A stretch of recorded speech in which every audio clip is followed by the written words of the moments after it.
السلام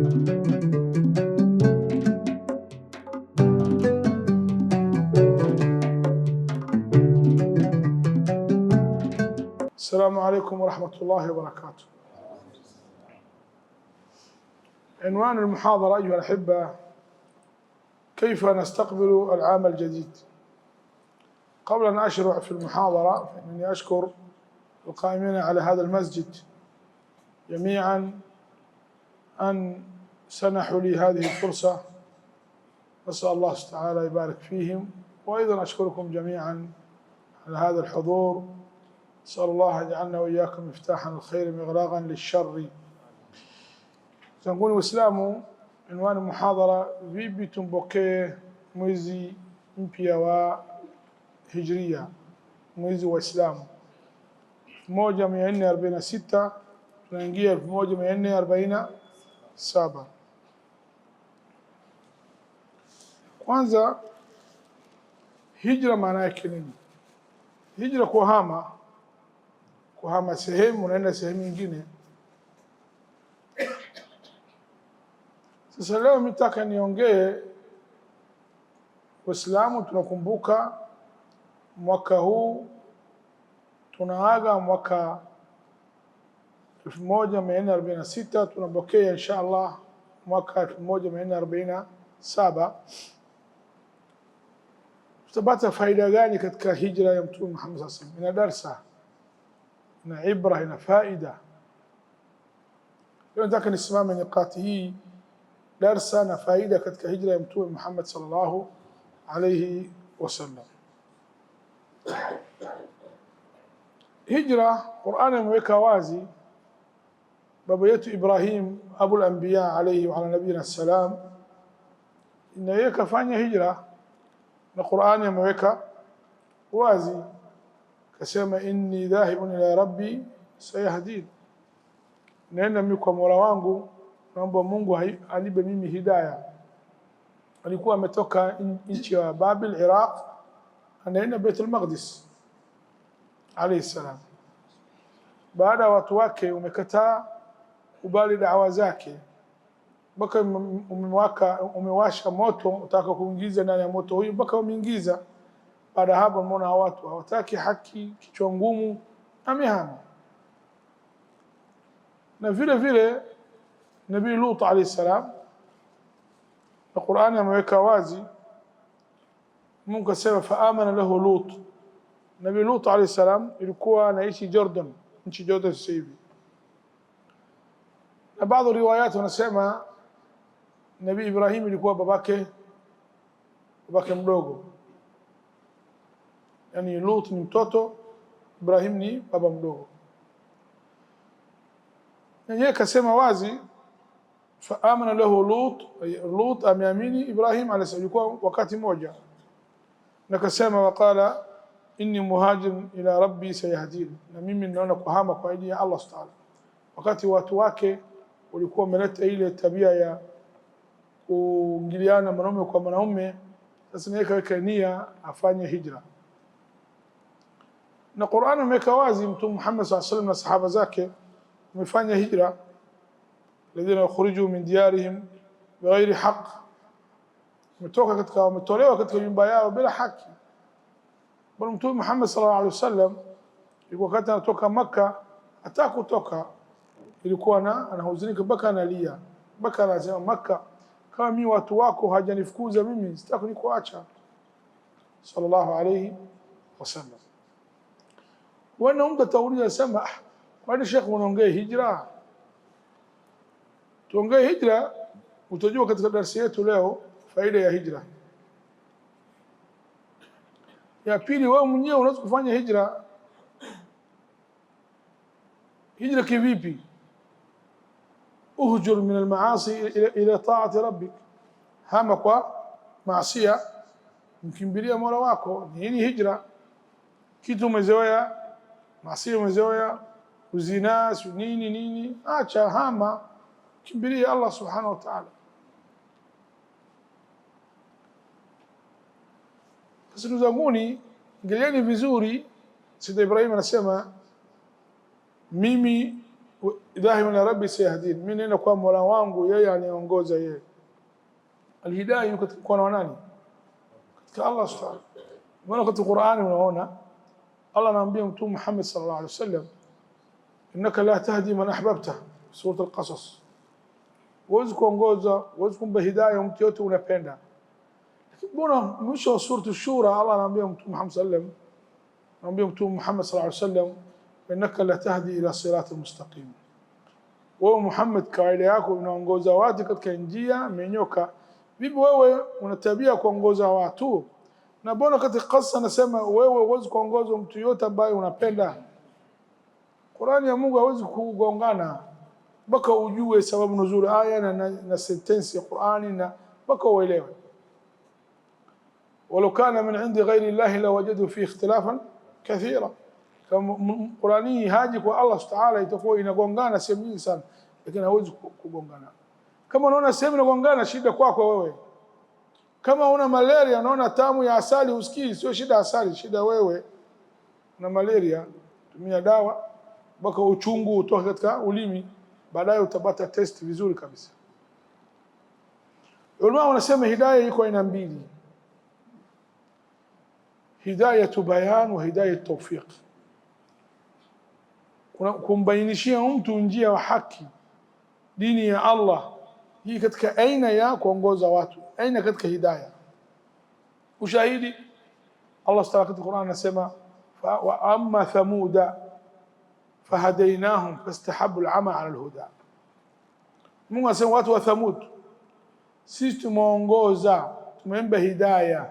Sasa kuulizeni swali, Allah mtu yote anaomba hidayah, mwongozo, anaweza kupinda huyu? Hawezekani. Sio man yahdillahu fa huwa al-muhtad, sio. Bwana Mungu asema wa amma thamuda fahadainahum, sio hadainahum huyo tumempa hidayah, tumembainisha njia. Katika Qur'ani, katika dini yetu kubainishia hidayah ni njia inaitwa hidayah. Fahadainahum maana yake nini? Tumemwekea wazi njia, njia haki na njia ya batili. Sasa wao wamechagua njia ya batili, wameacha njia ya haki. Mkuja nyingine, inna hadainahu najdain, inna hadainahu sabila najdain, hadainahu yani bayyana lahu tariq alhaq walbatil. Sangalia Sayyidina Ibrahim alayhi salam anaomba Mungu ampe hidayah, na hii faida nataka tupate sisi. Huwezi kupata hidayah mpaka ombe Mungu akusaidie. Katika dua ya Mtume sallallahu alayhi wasallam alikuwa anasema, Allahumma arina al-haqqa haqqan warzuqni ittiba'ah wa arini al-batila batilan warzuqni ijtinabah. Mungu, mimi inaonyeshe mimi haki ilivyo. Mimi siwezi kujua kwa ujanja wangu. Wewe maskari unaona chupa kumbe sio chupa. Lazima ombe Mungu akuoneshe chupa hii ilivyo, kisha Allah akupe msaada ufate, na Mungu akuoneshe batili kama ilivyo. Wewe kwa ujanja wako huwezi kujua, alafu Mungu akupe msaada ili uache ile batili. Sasa innaka la tahdi man ahbabta, yuko Mtume sallallahu alayhi wasallam anaangania babake mdogo Abu Talib atamke shahada na yeye amekataa, mpaka ametamka neno mwisho, asema yeye katika kafa katika mila ya Abdul Muttalib. Maana Mtume anamwambia tamka shahada hii, mimi siku kiyama nitakufanyia shafaa. Na Abu Jahl anamwambia utakuacha dini ya wazee. Sasa yeye mwisho katamka, asema mimi nimekufa katika mila ya Abdul Muttalib. Sisi Ahlusunna wal Jamaa tunaamini Abu Talib kwa motoni, tofauti na Shia. Nimekuja hadith kama Bukhari na Muslim, na aya hii iko sawa. Sasa aya hii Mungu kutoka Qasas anamkataza Mtume sallallahu alayhi wasallam, sio hidayat bayan, hidayat tawfiq. Wewe Mtume Muhammad babako mdogo umshamfahamisha dini tayari, yeye hataki. Sasa wewe huwezi kuingiza katika moyo yake, wewe uishie, sio kazi, kazi ya Mungu. Ila yuko hidayat bayan na hidayat tawfiq. Ile hidayah mtu aingie katika moyo wake, hii kazi ya Mungu. Lakini mimi na wewe tuna uwezo kubainisha watu haki basi.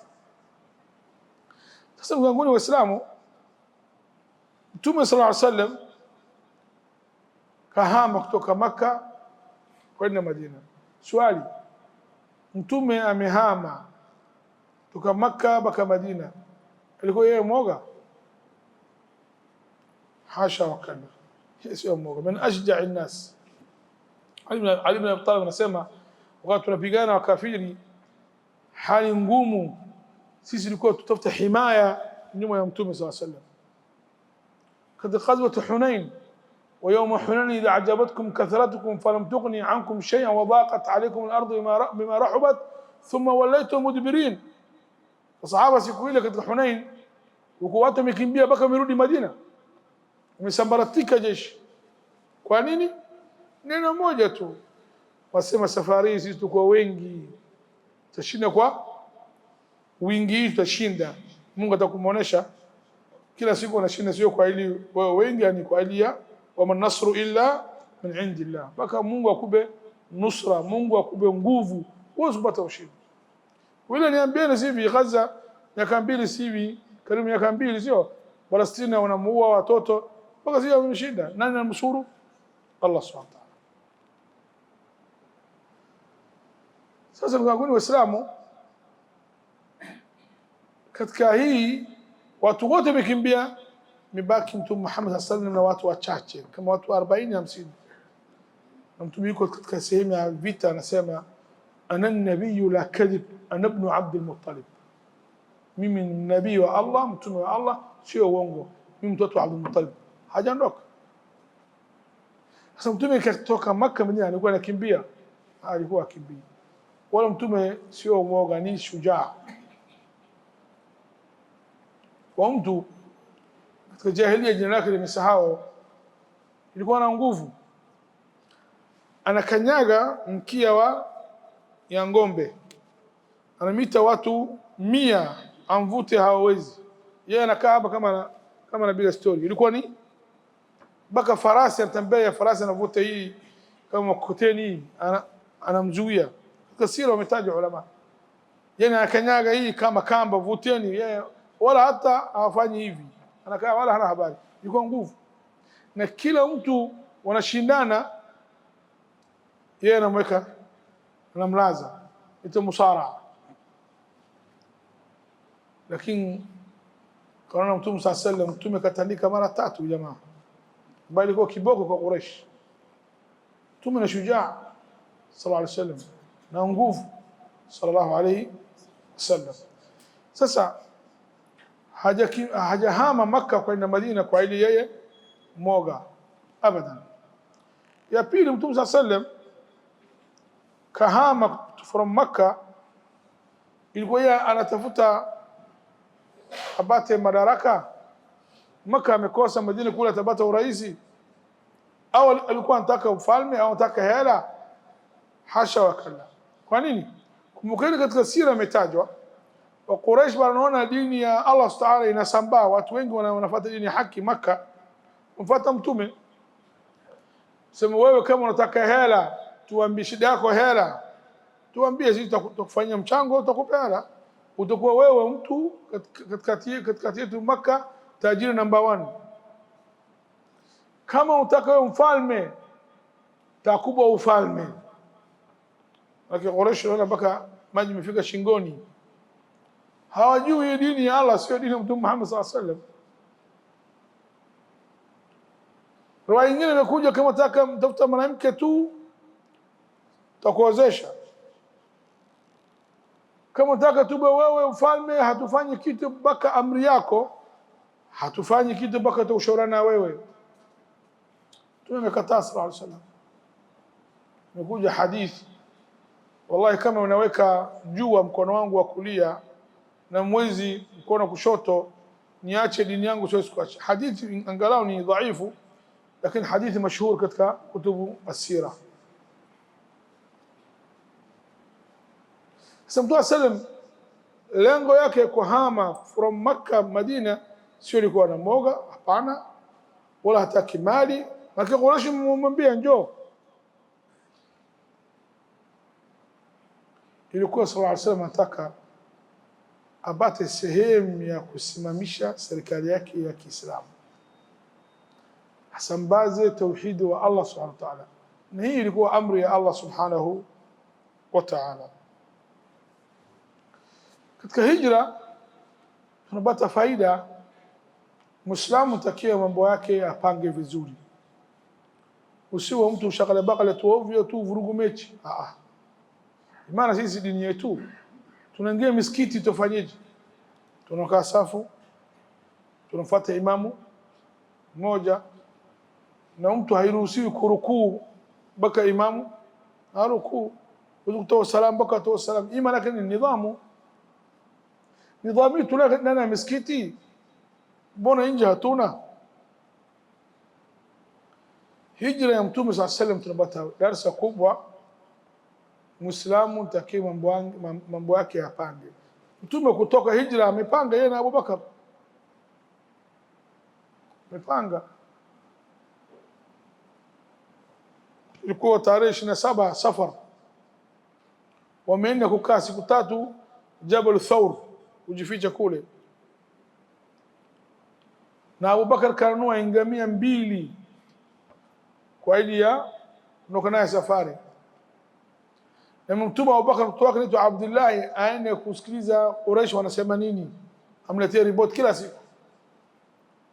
Na Asma mtoto wa Abu Bakar radhiallahu anhum jami'an alikuwa anamletea Mtume na babake ndani ya bango wa Thawr chakula.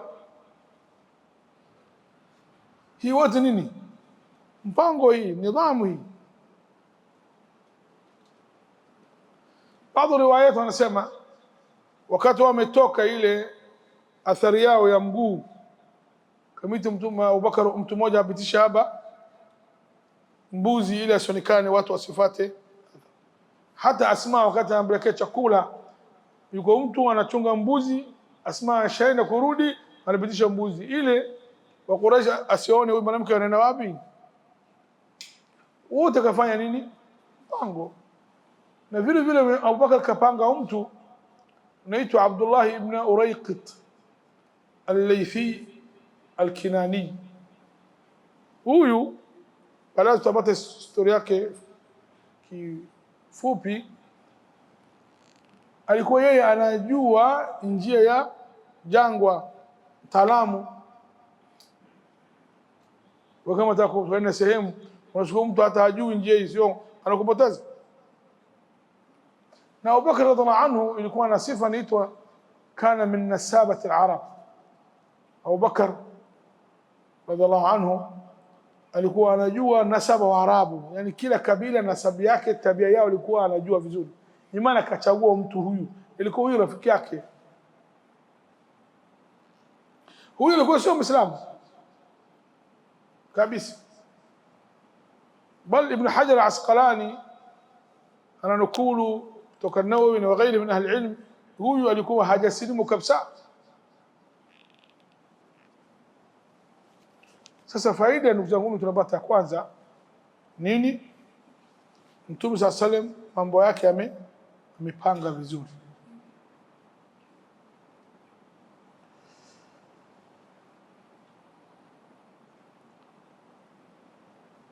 Darasa ya pili, kitu Kiarabu cha alfal, ni Kiswahili sijui ni to, lakini la kutoa maana yake. Alfalu kinyume ya nuksi.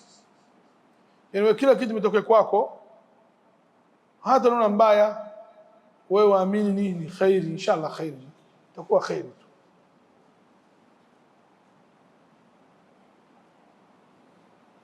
Sio maana vizuri. Na sisi Waislamu tunayo, kama usiku mtu yuko nyumbani kaja usiku kunguru, balaa, tupata balaa, msiba. Hii sio tabia ya Waislamu. Tumesema la adwa wala tira wala hama wala safar. Hakuna mgonjwa anaweza kufuata wewe kama mwenyewe. Unaweza mtu ana ugonjwa anahamisha kwako, lakini kwa idhini yani ya Allah. Mimi sahabi mmoja kaja kwa Mtume sallallahu alayhi wasallam,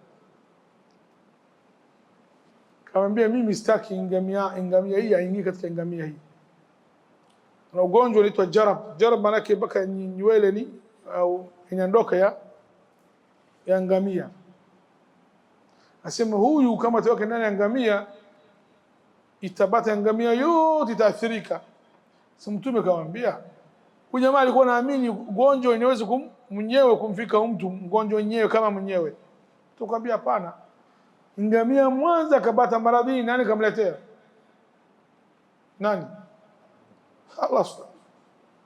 Lakini sio maana yake wewe ujikinge, lakini unataka hata kama umejikinga na Allah amepanga upate, utapata tu. Qul lan yusibana illa ma kataba Allah lana wa maulana wa ala Allah falyatawakkal almu'minun. Mtume sallam katika darasa hijri hii amepata kitu alfaal. Faal maana yake yani yeye kila kitu anaona alikuwa anadhania khairi sio shar. Wapi? Wakati yuko katika ghar Hira, Abubakar kapata waswasi, kasema Mtume wa Allah, mmoja wao kama ataangalia chini ya mguu wake ataona sisi wako juu na wako chini. Abubakar kapata waswasi. Hapa Mtume sallam kasema Abubakar, usipate waswasi. Unaonaje wawili Mungu uko nao? ثاني اثنين إذ هما في الغار إذ يقول لصاحبه لا تحزن إن الله معنا ما بالك باثنين الله ثالثهما. يقول حديث yuko katika hali mbaya sana, lakini bado anaamini itakuwa ni khairi madama Allah Subhanahu uko pamoja na sisi, atanusuru sisi, hawezi kutokea kitu chochote. Mbona Mtume akatumia nini? Alfal. Alfal manake kila imekupata msiba au balaa, wewe sema kitu nzuri. Pata mtihani, basi hali mbaya hii, maisha gani? Wasikana malaika anasema amin, hapa itakuwa maisha gani? Utaishi maisha yako hivi vitu. Mtume sallallahu alayhi kafanya hivi, na Muislamu yeyote anatakiwa, hata kama una hali fulani, madama dini yako yuko katika amani, imani yako uko vizuri, umeshika dini ya Allah, wala usihangaike na dunia. Dunia sema kupita tu. Mimi nakubeni story moja katika Qur'an tunasoma kila siku. Mtu yuko ndani ya jela, lakini bado yeye anaamini Mungu kamba khairi, watu wengine hawajamba. Mimi ndio kama tangia jela, kwanza kuingia jela tu utakona kaanza kuhuzunika, lakini yeye yuko jela na anajua yeye amefungwa kwa batili, yeye daim anataja khairi wala hana nuksi, haoni nuksi. Sayyidina Yusuf alayhi salam yuko ndani ya jela, anafikishia da'wa ya Allah. wattaba'tum millata abai Ibrahim وإسحاق ويعقوب ما كان لنا أن نشرك بالله من شيء ذلك فضل الله علينا ذلك من فضل الله علينا وعلى الناس ولكن أكثر الناس لا يشكرون. يقول أنا جيل سمع mimi nipata njia baba zangu nani? Ibrahim babu yake, Ishaq babu yake ya pili, Yaqub babake. Sisi hawezekana tufanya shirku, kumshirikisha Mungu. Sisi dini yetu, mila yetu, tunaamini Mungu ni mmoja. Halafu anasema hii fadhila kutoka ya Allah kwetu, anakumbuka fadhila ya Allah kwake, yuko ndani ya jela. Na mwisho anasema watu wengi hawezi kumshukuru Allah Subhanahu wa ta'ala. Na sura Yusuf na kisa Yusuf takia siku inshallah, kama Allah tuba umri mrefu na afya, simame, ina mzingatio kubwa sana. Nitaja mbili au tatu, anashiwa mada yangu. Wakati Sayyidina Ibrahim alayhi salam ndugu zake wamemtuba ndani ya Yusuf fi ghayahib aljub. Aljub ni linaitwa shimo ambayo hajachimba binadamu, tofauti na kisima. Kisima watu wametengeneza, lakini jubu Allah amejalia hivi kubwa, ina maji ndani yake.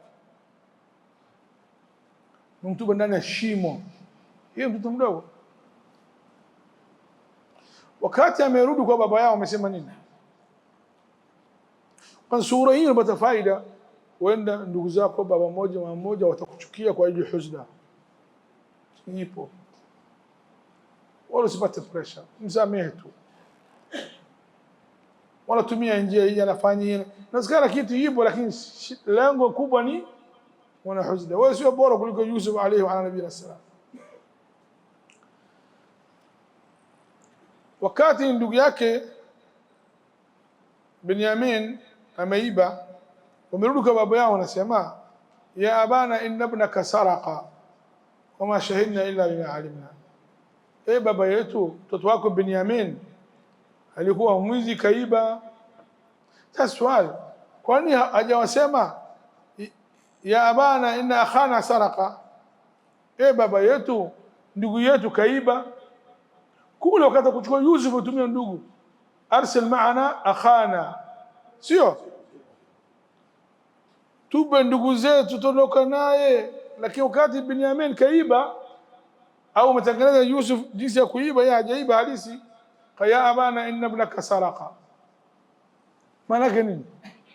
Wewe ulikuwa mtoto unapenda kuliko sisi, huyu Binyamin na Yusuf. Mbona mtoto wewe unapenda, wewe mwizi sivi? Mtoto wako mmoja na wengine nafanya. Mama anapenda mtoto mmoja, ingesema mbona mtoto wako afanye nini? Mtoto hasemi ndugu yangu, mtoto wako, maana wewe ulikuwa unampenda. Mbona sisi kazi yake, yani kama anamba dosari babake, mbona huyu. Lakini Yusuf alayhi wa ala nabiyina salam, wakati anamba historia ya babake kasemaje? Min ba'di an nazaga ash-shaytan baini wa baina ikhwati, baada shaitani amefitinisha baina yangu mimi na ndugu zangu. Sasa swali, yani Yusuf kajali yeye mtu mzima, alikuwa mtu mzima yeye mdogo, kwa mdogo sana, wala hajui kitu chochote, sio hivi. Kama jali kama yeye kwa mtu mzima na hao watu wazima, shetani ametashwishi baina yao, hataki kumuumiza ndugu zao madamu ameingia kosa. Watu wengine mtu kafanya kosa anakurudishia mpaka uchoke. Mtu changia kosa shao msamaha, basi acha, nakumbuka ushuhudi mlikosea, mlikosea. Siku moja nimesoma kisa, jamaa mmoja yuko bakhili, yani bakhili akula kama yeye duniani. Lakini jamaa mmoja anasema, huyu jamaa bakhili, lakini kama ataka akuchinjia mbuzi lazima umsifu. Mpambe atachinja, bila hivyo huwezi kupata. Basi umsifu, wewe hivi wewe jamaa, baka wewe karimu, wewe nini, kaenda kachinja kondoo moja. Watu wamekula, yeye baada watu wendoke kaumia sana. Yeye ni yake alikuwa hataki kuchinja kondoo kwa hiyo kualika wageni, lakini basi umembana kwa ile farha yake ile kachinja. Kajuta sana. Sasa kile naona huyu jamaa asema fulani kwabi, fulani shafariki lini? Kumbuka siku ambaye mimi nimekuchinjia kondoo, siku ile kafa. Kila kuja historia fulani bibi akazaa mtoto lini? Siku ile nimekuchinjia mimi mbuzi, ilikuwa siku ile. Yani kila jamaa anauliza kitu anaunganisha na siku amechinja. Jamaa akasirika, sije twende sokoni kanunua kondoo 10 bana, shika 10. Kwa kila naongea story na kukumbusha mbuzi wako, wewe unichinjia nini? Ngamia, sio mbuzi tu. Sasa maana alikuwa anaumwa au alikuwa hajaridhika kuchinja ile mbuzi. Sasa Yusuf alayhi salam, mwisho nukta mwisho kasema, baada ya Allah amenitoa katika jela, tukasema hivi, akhrajni min as-sijn, kana yasema akhrajni min al-bir. Nani ambaye hali ngumu yuko ndani ya shimo kisima hii, au mtu yuko jela? Nani hali mbaya? Kisima, jela, unakula unalala unaenda kila kitu. Hataka kuleta ile asimudhi ndugu zake, hataka kurudia. Zunguni Waislamu, mtakie Muislamu mlete story hii, angalia Sayyidina Yusuf kusemaje, wattaba'tu millata abai Ibrahim wa Ishaq wa Yaqub ma kana lana an nushrika billahi min shay dhalika fadlullahi alaina wa ala nas. Hii ni fadhila kutoka Allah. Anakumbuka fadhila Allah yuko ndani ya jela, lakini wewe leo Muislamu uko hapa una shida fulani tu usema hali ngumu bwana. Hali ngumu vipi? Na shida fulani, shida haishi duniani mpaka ondoke. Lakini wewe angalia, wewe umekuja msikitini, unaona unatembea. Nakukumbusha mimi watu wako hospitali leo kitandani, hata kutembea hawezi. Wewe na nani? Na wewe na huyu nani ana neema ya Allah? Lakini mtu akumbuke neema ya Allah subhanahu. Neema kubwa, wewe ni Muislamu ahli iman, neema kubwa kabisa. Sasa Sayyidina Muhammad sallallahu alaihi wasallam anaamba itminan, utulivu. Abubakar, la tahzan inna Allah ma'ana, si huzunike, Allah uko na mimi na wewe.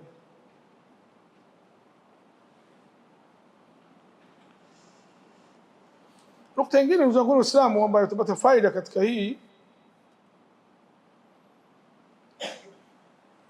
Mtume sallallahu alaihi wasallam na Abubakar katumia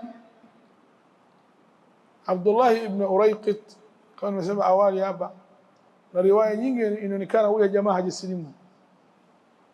Wenda Muislamu anaweza kufanya muamala mtu ambaye sio Muislamu kwa sharti muamini huyu mtu ni kweli. Abdullah ibn Urayqit hamjui Mtume, anamjua na Abubakar, anamjua. Maana anamjua Abubakar huyu jamaa tabia yake, na anajua kabila wa Arabu na nasabu yao, kabila fulani. Maana yake kama atakuba ahadi yao hawezi kugauka. Mtume Muhammad sallallahu alaihi wasallam inaongoza njia mtu ambaye sio Muislamu. Sasa kufanya naye muamala mtu sio Muislamu kitu halali, ukumwamini kama ni ukweli, haina shida. Lakini mtu mwingine, si wakati niko gari nakuja, Sheikh Abdulrazak aniuliza, sema Sheikh, unaonaje watu kusoma ilmu ya dunia hii haramu? Mimi haramu inaingiaje? Halali. Zaid bin Thabit radhiallahu anhu, sahabi huyu, Mtume akamwambia, barua inakuja kwangu kutoka lugha imeandika Ibrania, lugha Yahudi au Siriania, wewe unataka ujue lugha isoma lugha hii ili utafsirie barua yao. Na riwaya nyingine anasema katika sira, anasema lugha amejua kwa siku 7 kwa dua ya Mtume sallallahu alaihi wasallam. Sasa kujua mambo fizia, kimia, ahya, chemistry, yote hii ni mambo dunia. Alafu asili ilmu mtoka kwetu sisi watu lazima awasome historia ya dini yako. Hisabu, jabra, wote mkuja katika sisi Waislamu. Yuko wakati 1905 kama sikosea, Japan wanatuma watoto wao awaende kusoma Misri kule Kahira, hawasoma ilmu ya dunia. Dunia hii kama wao wamekaa nyuma, Allah tamba watu wengine, lakini kila anajitahidi Allah namba.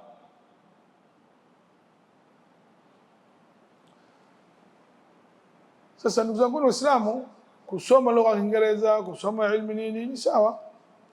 Utapataje wewe kazi kama hujui fundi ya gari, hujui hisabu, hujui chemistry? Unataka kuwa utabibu kumsaidia watu, utajuaje? Lazima usome ilmu, wala sio haram. Haram utaingiaje?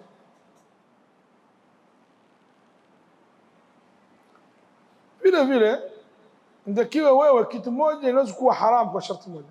Wewe unasoma ilmu wa dunia, lakini ilmu wa akhira hutaki wala usomi. Fatiha yenyewe inakupa kazi kusoma, sala yenyewe usali, hapo utapata dhambi.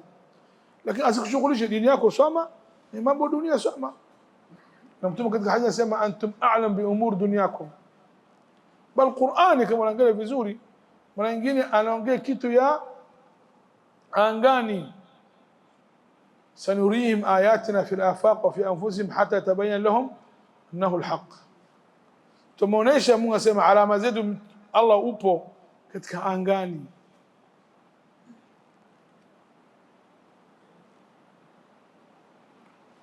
Wazungu walikuwa zamani, najua chuma hii sio asili yake katika ardhi, mgeni katika ardhi. Umegundua umetoka juu kwa mwezi. Mtu kaandika kitabu, mimi mpata ilmu hii, hakuna watu amenitangulia. Ambaye Qur'ani amekutangulia. Mungu anasema wa anzalna alhadida fi ba'sin shadid wa manafi'u linnas. Anzala maana nini? Tumemshusha. Umegundua sivi bahari ya red ya bahari sio blue, baina yao yuko kama ukuta. Sio umegundua? Maana maji haingiliani vizuri. Hii hawezi kwenda hapa. Hata samaki hahami, wanasema hivi. Qur'ani inasema bainahuma barzakhun la yabghiyan. Huwezi kuleta kitu Qur'ani ishatangulia kwako. Sasa mtazamaji Waislamu, tunapata katika darasa ya sira, Muislamu anaweza kufanya muamala ambayo si haram kwa mtu sio Muislamu. Kama umeona huyu mwaminifu, daktari mzuri, mtaalamu, unaweza kwenda kutibu au kufanya kitu chochote, huwezi kukataa. Mtume sallallahu alayhi wasallam alikuwa jirani yake Myahudi sallallahu alayhi wasallam, nilikuwa afanya kazi yake. Siku moja kauma kaenda, kila mara anaenda kumtembelea. Siku moja kamkuta Mtume sallallahu alayhi wasallam, huyu mtoto Myahudi anakata roho, yuko katika sakaratul maut. Mtume akamwambia, tamka neno la ilaha illa Muhammad sallallahu, tamka neno tauhid. Huyu mtoto wa Yahudi kaangalia babake, hawezi kuongea, yuko katika hali ngumu. Maana yake nini? Baba unasemaje? Myahudi akamwambia, ati Abul Qasim, sikiliza maneno ya Mtume sallallahu alayhi wasallam. Katamka shahada, kafa. Tukafurahi, akasema alhamdulillah, Allah Ta'ala ameokoa huyu kupitia mimi kutamka shahada. Sisi takiwa Muislamu, kila tumeona mtu ambaye sio Muislamu tumhurumie, tuhuzunike. Takiwa sisi tuokoe huyu mtu, tumfikishie dini ya haki. Lakini mara nyingine dini Waislamu na da'wa, ndio wewe una akhlaq, tabia nzuri. Sio mara nyingine kutoa khutba hata au kutoa darasa kwa mbele ya watu, kama mtu akumwita katika dini, tabia yako, muamala yako, ukweli wako wewe utamkuta katika dini tayari.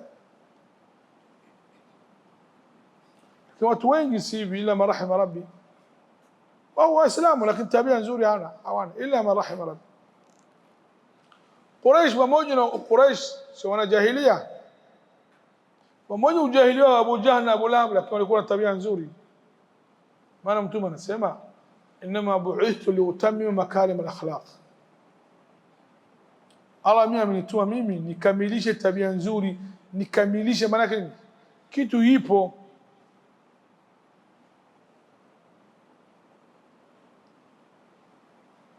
Sasa lazima mtu ana tabia na akhlaq. Iko hadithi tunajua zote ni mashhur, tumesema idha atakum man tardawna dinahu wa khuluquhu, kama itakuja wewe kupasa kwako taka binti yako mtu meridhika na dini yake, ana dini, haisema dini tu, sema na tabia yake. Tabia muhimu. Jana Waislamu sasa, Mtume wakati siku tatu katika yuko Jabal Thawr, najificha yeye na Abubakar, amekuja Abdullah ibn Urayqit, kaleta ngamia mbili, wamepanda na mtu kama yuko Makka, Madina yuko upande wa shimali, yuko katika north shimali, lakini wao wameenda kupanda south, wameenda kinyume. Yani Madina yuko hapa, wao wameenda hivi. Ni taktiki, strategia ya kumdanganya yule adui wewe na kutafuta. Wote Mtume sasa amepanga hivi sallallahu alaihi wasallam, na alikuwa anaenda na anasoma Qur'ani katika hii al-hijra. Sasa tukumbuke hijra Mtume sallallahu alaihi wasallam, tukumbuke jinsi wa sahaba wamehama radhiallahu anhum, wameacha nyumba zao, ndugu zao, kila kitu chao, wameenda kuhamia wapi? Madina. Na tukumbuke darsa watu Madina jinsi wamemkaribisha ndugu zao. Mpaka mmoja anambia mimi nina wake wawili, angalia mke gani unataka, nimetalaka baada ya Eid oa. Tunayo imani hii sisi leo? Tunapendana namna hii au tunachukiana tu mambo dunia? Yuhibbuna man hajara ilayhim, wanapenda watu wamekuja kwao. Na ahli Madina walikuwa wanakaa kule kabila Wayahudi, yuko kabila tatu: Banu Nadhir, Banu Qainuqa, Banu Quraidha. Na vile vile wamekaa kule watu Madina bado hawajasilimu. Yani mji Madina ina watu raia dini yao tofauti. Kwanza Uislamu, kila nani muhajirun ambayo umehama kutoka Maka wamekuja Madina, hawa wageni Waislamu, lakini na wenyeji ambayo nani, kina Ansar. Hawa Waislamu na Mtume Muhammad sallallahu alaihi wasallam. Waislamu wako Wayahudi ambayo kabila tatu hao, na wako watu wa Madina bado hawajasilimu, ni hao niko watu mushrikini, sio Waislamu. Kinaangalia katika sira ya Mtume sallallahu alaihi wasallam, baada ya Mtume kwenda Madina ajapakua hao watu ambao sio Waislamu, bali ametangaza kitu kinaitwa hilf, tahaluf, umoja ya kulinda Madina.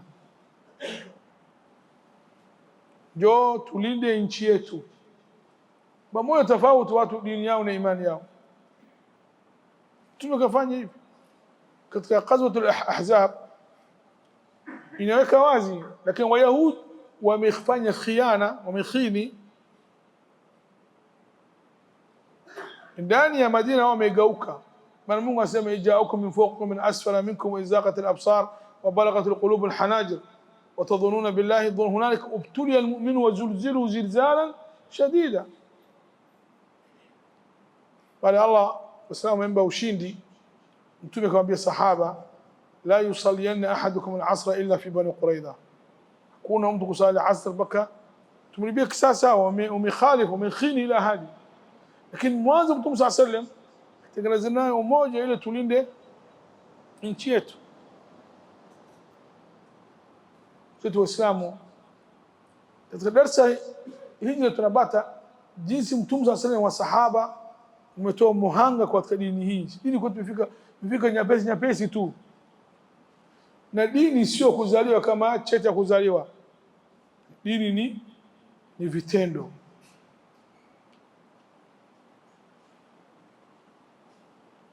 Lazima tufate maneno ya Allah Taala, ibali Allah. Umekosea kutoka katika dini. Watu wengine nafikiri mimi nimezaliwa Waislamu, kuzaliwa Waislamu sio sahihi.